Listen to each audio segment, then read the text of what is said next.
lot of excitement from the sports world yesterday. Let's start 4th down with some comments from Torrey Hunter. That's where we'll begin 4th down. Gary Sheffield made some strong comments recently about Latin American players compared to black players in baseball, and Torrey Hunter was asked for his response to that, and here's what he said. Let's take a look at this. You can go to Latin America and get the same talent as black players in Compton, and if he's in Compton, he gets drafted in the 1st round, he's going to get $2 million. If he doesn't pan out, you're out $2 million. But if you go to the Dominican, Cuba, or whatever, and you can get a guy for $2,000 and he doesn't pan out, you're only down $2,000. I do agree with that. You know 10 years from now, you'll see no blacks at all. What's your reaction to that?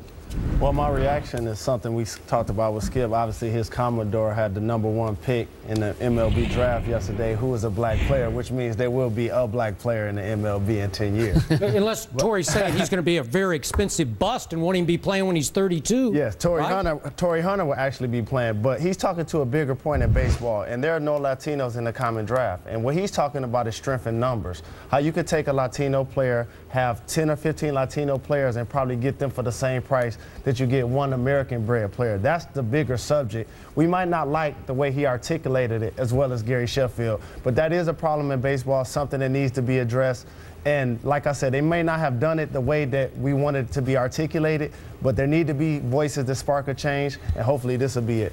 Jalen, I am sick and tired of black players reaching for bogus excuses about why so few black players are now in the big leagues. The #1 reason, the key reason that overrides all this is that black kids today find basketball and football far more entertaining to play and far more exciting to play. Am I right about that? This is true, but also economically it's more feasible and it's easier to play basketball. Here's the point you're missing. Okay, I get you. I could go in the backyard and play basketball alone. I could gather some people and play football, play touch, play tackle, play in the street, etc. Baseball, you need equipment, you need a diamond, you need mitts, you need bats, you need gloves. You need a lot of players. And what about this? You need a lot of players, but also you need technique. Baseball is the ultimate game of technique.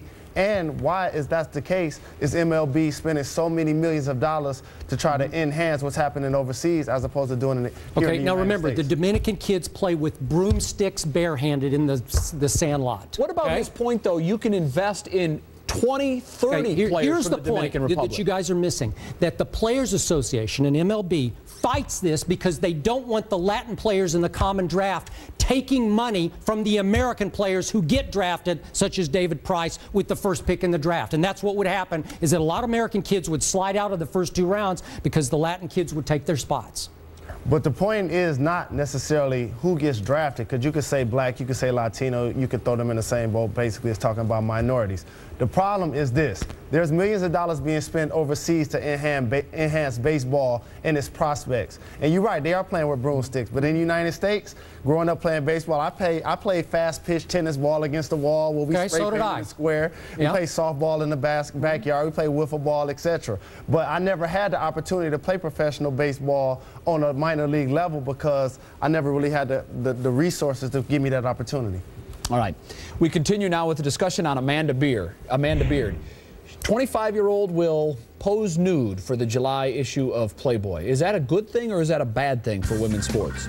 It's great for Playboy. It's great for men. It's great for all of the guys that I guess going to take that magazine into the bathroom with them when they're doing #2. But it's terrible for women's sports. And the reason why it's terrible for women's sports is in our society, sex sells, true enough. And obviously you get a check when you are posing for Playboy, so you can't talk about the money aspect.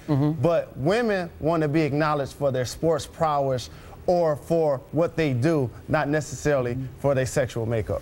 Okay, I hear what you're saying to an extent. I don't personally condone what she's doing, but I can't condemn it because Amanda Beard is a businesswoman who wants to maximize, so to speak, her exposure while she's still competing as an Olympic swimmer.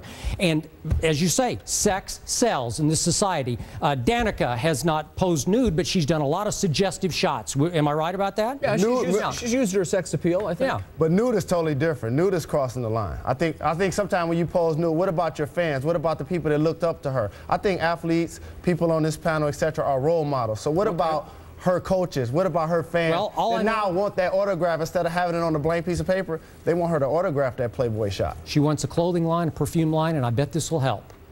Probably won't hurt. All right, let's talk about a hot item in pop culture right now. It's the end of The Sopranos, and that makes a lot of people very sad. But what will happen to Tony Soprano on Sunday? I've really wrestled with this. I do not think Tony dies because I think he and the producers want to keep their movie options open. Oh. David Chase, the creator of Sopranos. Everybody follow the Sopranos news because I'm a big-time Sopranos fan. Tony will kill Phil, come the boss of New Jersey and New York. You know why? Because they always talk about how crime does pay. So crime will pay, Tony Soprano will live and will be the boss. Not like Scarface, not like a lot of other movies you see where the villain dies at the end. They both agree. Tony lives. All right, that does it for Fourth Down. We continue.